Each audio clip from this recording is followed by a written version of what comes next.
Hello student, টিয়ার solution online YouTube চ্যানেলে তোমাদের সকলকে স্বাগত। তো দেখো, আজকের এই সেটগুলিতে আমি মেন টার্গেট করেছি প্রত্যেকটা কোশ্চেন 1 মিনিটের মধ্যে আমরা কমপ্লিট করব। কারণ এর আগে যে ভিডিওগুলো আমি আপলোড করেছি বা অঙ্কগুলো দেখিয়েছিলাম, সেখানে কি হতো, আমরা অনেকটা টাইম নিয়ে তোমাদেরকে ভালো করে বোঝানোর চেষ্টা করতাম। তো এখন আমি অন্য একটা সিরিজ শুরু করেছি, যে এখানে আমাদের টার্গেট থাকবে প্রত্যেকটা কোশ্চেন কিভাবে আমরা 1 মিনিটের মধ্যেই সলভ করতে পারি। কারণ আমরা অনেকে আছি যারা পরীক্ষার সময় টাইম ম্যানেজমেন্ট করতে পারি না। তো তোমরা আমার এই ভিডিওগুলো এবার যদি রেগুলার দেখো, অ্যাটলিস্ট এটা বুঝতে পারবে কিভাবে পরীক্ষার সময় টাইম ম্যানেজ করতে হয়। কারণ আমি প্রত্যেকটা কোশ্চেন কিন্তু 1 মিনিটের মধ্যেই সলভ করব, কোনো কোশ্চেন আমার 1 মিনিটের বেশি যাবে না।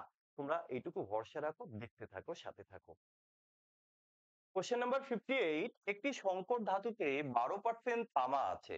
69 কেজি তামা পেতে কত কেজি সংকর ধাতুর প্রয়োজন? আমরা কিভাবে করব দেখো, এই যে 12% তামা, এখান থেকেই আমরা শুরু করব। এই 12% কে আমি লিখতে পারি, কি লিখতে পারি, 12/100।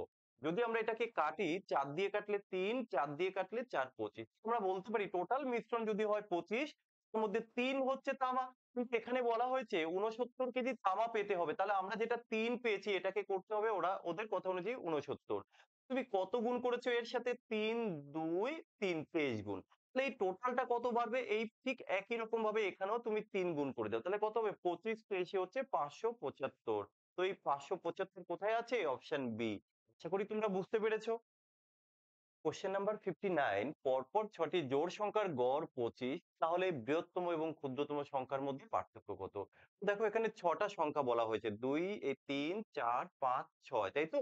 তাহলে গড় কি করে হয়? দেখো, এই দিক থেকে গড় হচ্ছে মিডিল সংখ্যাটি, তাহলে এদিক থেকে 3, এদিক থেকে 3, গড় কি হবে? এই যে দুটো সংখ্যা, এই দুটি সংখ্যার সমষ্টি, তাই না?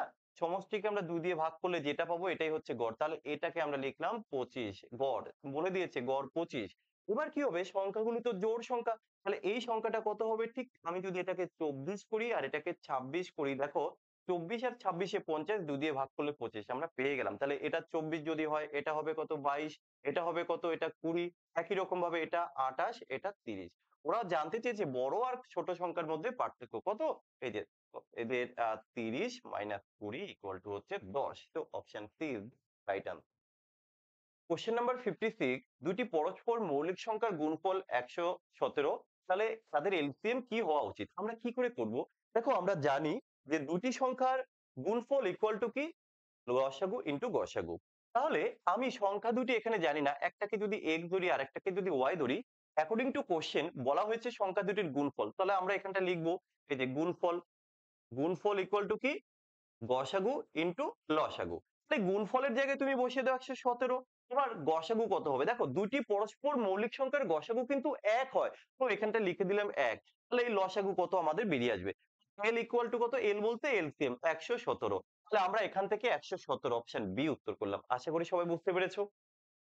কোশ্চেন নাম্বার 57, স্পিরিটের সাথে জল কি অনুপাতে মিশিয়ে ক্রয় মূল্যে বিক্রি করলে 20% লাভ হবে?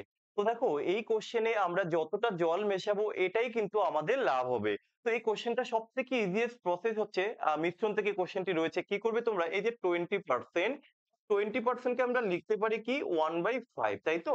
মানে এই অনুপাতে আমরা মেশাবো, এই অনুপাত মিনস 1:5 অনুপাতে। তাহলে কোথায় রয়েছে 1:5? এই যে অপশন এ। এটা কিন্তু অ্যালিগেশন করে করার কোনো দরকার নেই, এক্স ধরারও কোনো দরকার নেই। ঠিক আছে? যদি কারো বুঝতে প্রবলেম হয় কমেন্ট করে জানিও। কোশ্চেন নাম্বার 60, প্রথম 5টি মৌলিক সংখ্যার গড়, এটা পরীক্ষায় প্রায় আসে, তো আমি সাজেস্ট করি এটা মনে করে রাখার জন্য। কিন্তু যারা মনে রাখতে পারবে না তারা কিভাবে করবে? দেখো, প্রথম 5টি মৌলিক সংখ্যা এটা কেন দেয়, কারণ অনেকেই প্রথম 5টি মৌলিক সংখ্যা বলতে না 1 ধরে নেয়, কিন্তু 1 হবে না। প্রথম মৌলিক সংখ্যা হচ্ছে 2, তারপরে হচ্ছে 3, তারপরে হচ্ছে 5, তারপরে 7, তারপরে হচ্ছে 11। তাহলে এটা হচ্ছে আমাদের যোগফল। যোগফল কত হবে? তুমি যোগ করে দেখো, 28 আসছে। কিন্তু ওরা চেয়েছে তোমার কাছে গড় বের করতে, তো গড় কত হবে? যোগফল বাই কতগুলি সংখ্যার গড়? 5টি। 30, তাহলে 5.6। তো কোথায় আছে 5.6? Option A. আশা করি বুঝতে পেরেছো। আমরা আজকে এখানেই শেষ করলাম। আশা করি তোমরা বুঝতে পেরেছো যে আমরা এইভাবে কেন অঙ্কগুলো করাচ্ছি। তো যাই হোক, এইভাবে আমরা চেষ্টা করব আরো কিছু ক্লাস তোমাদের জন্য নিয়ে আসার। ক্লাসগুলো কিরকম লাগছে তোমরা প্লিজ প্রত্যেকে কমেন্ট করে জানিও। আর যদি ভালো লাগে একটু শেয়ার করে দিও। আর যারা চ্যানেলে নতুন আছো, চ্যানেলটিকে সাবস্ক্রাইব করে পাশে থাকো।